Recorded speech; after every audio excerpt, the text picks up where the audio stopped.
ಇನ್ನೂ ಬೇಕು ಬೇಕು ಎನ್ನುವಾಗಲೇ ನಿಲ್ಲಿಸಬೇಕು. ಇಲ್ಲೊಂದು ವಿನೋದದ ಘಟನೆ ಇದೆ. ಘಟನೆಯಲ್ಲಿ ವಿನೋದವಿರುವಂತೆಯೇ ಕೆಲವು ಪಾಲಿಸಬಹುದಾದ ನಿಯಮಗಳು ಇವೆ. ಆ ನಿಯಮಗಳು ಯಾರಿಗೆ ಅನುಕೂಲಕರವೆಂಬುದನ್ನು ಅನಂತರ ನೋಡೋಣ. ಮೊದಲು ಘಟನೆಯನ್ನು ನೋಡೋಣ.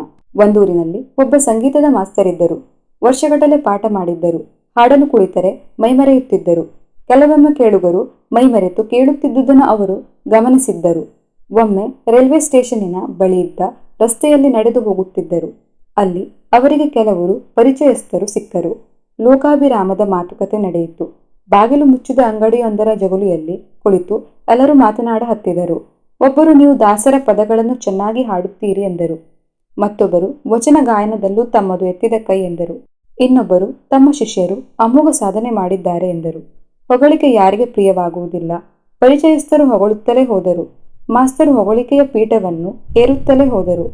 ಆಗೊಬ್ಬರು ಒಂದು ಹಾಡು ಹೇಳಬೇಕೆಂದು ಮಾಸ್ತರನ್ನು ಕೇಳಿಕೊಂಡರು. ಅಷ್ಟು ಹೊತ್ತಿಗಾಗಲೇ ಹೊಗಳಿಕೆಯ ಪೀಠದ ತುತ್ತ ತುದಿಯನ್ನೇರಿ ಕುಳಿತಿದ್ದ ಮಾಸ್ತರು ಕಣ್ಮುಚ್ಚಿಕೊಂಡು ಹಾಡಲು ಆರಂಭಿಸಿದರು. ಆ ಹಾಡು ಮುಗಿಯುತ್ತಿದ್ದಂತೆ ಮತ್ತೊಬ್ಬರು ಮತ್ತೊಂದು ಹಾಡನ್ನು ಕೇಳಲು ಇಚ್ಛಿಸಿದರು. ಮಾಸ್ತರರು ಅದನ್ನು ಹಾಡತೊಡಗಿದರು. ಅಷ್ಟು ಹೊತ್ತಿಗೆ ಉಚಿತ ಹಾಡುಗಾರಿಕೆಯನ್ನು ಕೇಳಲು ಸಾಕಷ್ಟು ಜನ ಸೇರಿದ್ದರು. ಒಬ್ಬೊಬ್ಬರು ಒಂದೊಂದು ಹಾಡು ಬಯಸುತ್ತಿದ್ದರು. ಮಾಸ್ತರರು ಹಾಡುತ್ತಿದ್ದರು. ಹೀಗೆ ಒಂದು ಉಚಿತ ಸಂಗೀತ ಕಚೇರಿಯೇ ಅಲ್ಲಿ ನಡೆಯತೊಡಗಿತು.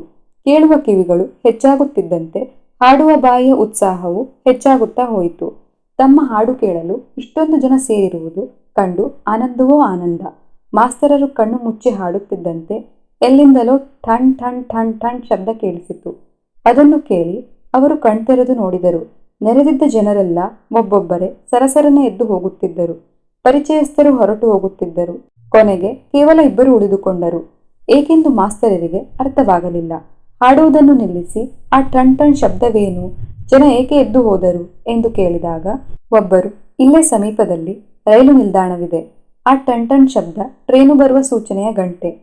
ಎದ್ದು ಹೋದವರೆಲ್ಲ ಟ್ರೇನಿಗೆ ಹೋಗುವವರು. ಅದಕ್ಕೆ ಅವರು ಎದ್ದು ಹೋದದ್ದು ಎಂದರು. ಹಾಡುಗಾರರು, ನೀವಿಬ್ಬರಾದರೂ ಗಂಟೆಯ ಶಬ್ದ ಕೇಳಿ ಎದ್ದು ಹೋಗಲಿಲ್ಲವಲ್ಲ, ನನ್ನ ಪುಣ್ಯ ಎಂದದ್ದಕ್ಕೆ ಒಬ್ಬರು, ನನಗೆ ಮಾಡಲು ಏನು ಕೆಲಸವಿಲ್ಲ, ಎಲ್ಲಿಗೂ ಹೋಗಬೇಕಾಗೂ ಇಲ್ಲ, ನೀವು ಪುಗುಸಟ್ಟೆ ಹಾಡುತ್ತಿದ್ದೀರಿ, ನಾನು ಕೇಳುತ್ತಾ ಕುಳಿತೆ ಎಂದರು. ಇನ್ನೊಬ್ಬರು ಮಾತ್ರ, ನಿಮ್ಮ ಹಾಡು ಕೇಳಿ ಆನಂದಿಸುತ್ತಾ ಕುಳಿತಿದ್ದೇನೆ, ಇದೊಂದು ಅಪರೂಪದ ಅವಕಾಶ ಎಂದರು. ಅಷ್ಟೊಂದು ಜನ ಸೇರಿದ್ದರು. ತಮ್ಮ ಹಾಡುಗಾರಿಕೆಯನ್ನು ನಿಜವಾಗಿಯೂ ಆನಂದಿಸಲು ಕುಳಿತಿದ್ದವರು ಒಬ್ಬರೋ ಇಬ್ಬರೋ ಎಂಬ ಕಟು ಸತ್ಯದ ಅರಿವು ಮಾಸ್ತರಿಗಾಯಿತಂತೆ.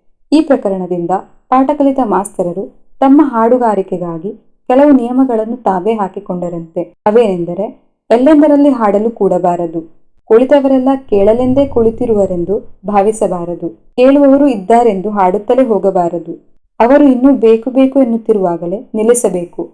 ಈ ಸರಳ ನಿಯಮಗಳು ಹಾಡುಗಾರರಿಗೂ ಉಪಯೋಗವಾಗಬಹುದು, ಭಾಷಣಕಾರರಿಗೂ ಉಪಯೋಗವಾಗಬಹುದು. ಈ ವಿಡಿಯೋ ನಿಮಗೆ ಇಷ್ಟವಾದಲ್ಲಿ ವಿಡಿಯೋಗೆ ಲೈಕ್, ಶೇರ್ ಹಾಗೂ ಸಬ್ಸ್ಕ್ರೈಬ್ ಮಾಡಿ. ಧನ್ಯವಾದಗಳು.